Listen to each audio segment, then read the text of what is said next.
بعض تفسیر کے اندر یہ واقعہ لکھا ہوا ہے کہ حضرت سلیمان علیہ الصلوۃ والسلام کے زمانہ اقدس کے اندر بارش نہیں ہو رہی تھی، اللہ کی رحمت نہیں آ رہی تھی، جیسے کہ آج کل حالات بنے ہوئے ہیں۔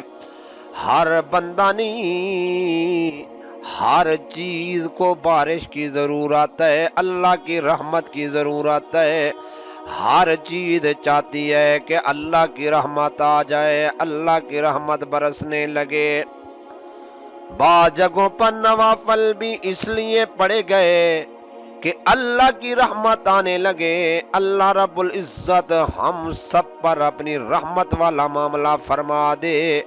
تو بہرحال حضرت سلیمان علیہ السلام کے دور کے اندر بھی بارش نہیں آ رہی تھی۔ اللہ کے پاک پیغمبر حضرت سلیمان علیہ السلام نے انسان و جنات کا لشکر کو اکٹھا کیا۔ سب کو اکٹھا کرنے کے بعد اللہ کے پاک پیغمبر حضرت سلیمان علیہ السلام چل پے۔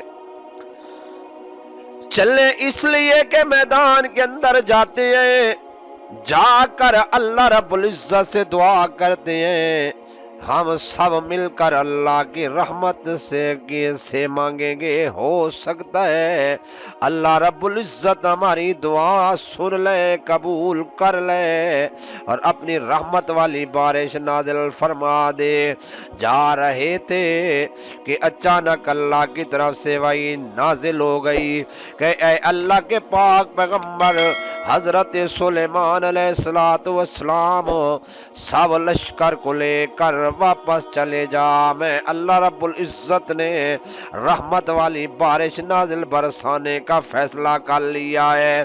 بہرحال حضرت سلیمان علیہ السلام نے سب لشکر کو واپس جانے کا حکم دے دیا اور خود اللہ سے دعا کرنے لگے، اے میرے اللہ، یہ تو بتا کہ ہم نے تو دعا مانگی نہیں ہے، اللہ بن مانگے تو بارش برسانے والا ہے، برسا سکتا ہے، پر اللہ ماجرا کیا ہے، کیا تیرا فیصلہ ہو گیا ہے۔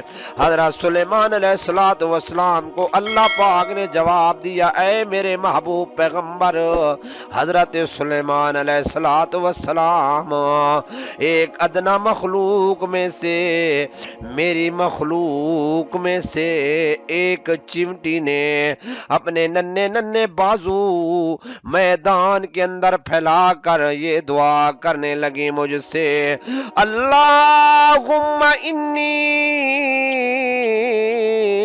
خلق من خلقک ولا غنی لی عن فضلک واسقنی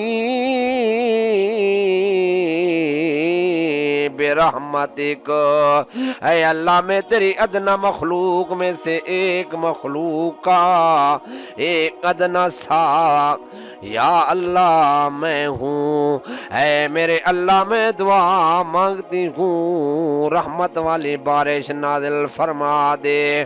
جب حضرت سلیمان علیہ السلام نے یہ بات سنی، بڑے خوش ہوئے کہ چمٹی نے اللہ سے دعا مانگی تو اللہ رب العزت نے فرمایا، میں نے اس چمٹی کی دعا کو قبول فرما کر اپنی بارش رحمت والی برسانے کا فیصلہ فرما دیا ہے۔ تو اس لیے اللہ رب العزت بندوں کا محتاج نہیں ہے کہ یہ بندے مانگیں گے تو میں عطا کروں گا۔ اللہ کی ذات تو اتنی رحیم ہے، کوئی چیز بھی اللہ، کوئی شے بھی اللہ سے مانگنے والی ہو تو اللہ تو دینے والا ہے۔ اللہ واحد ذات ہے، جو سے نہ مانگا جائے اللہ رب العزت ناراض ہو جاتا ہے۔ آج دنیا کے اندر اصول تو یہ ہے، کسی سے کوئی شے بندہ مانگے تو اگلا ناراض ہو جاتا ہے، کہ لیکن اللہ کی ذات ایک ایسی ذات ہے کہ اگر اس سے نہ مانگا جائے تو اللہ ناراض ہو جاتا ہے کہ اس نے مجھ سے مانگا کیوں نہیں۔ بہرحال اللہ رب العزت تو ایک چمٹی کی کی بھی قبول فرما کر اپنی رحمت والی بارش نازل فرمانے کے فیصلے نازل فرما دیتا ہے۔ اس لیے جب بھی مانگو دل سے مانگو، ہو سکتا ہے کسی کی قبول ہو جائے اور اللہ رب العزت بارش برسانے کا فیصلہ فرما دے۔ اللہ سے دعا ہے اللہ ہم سب کو عمل کی توفیق عطا فرمائے۔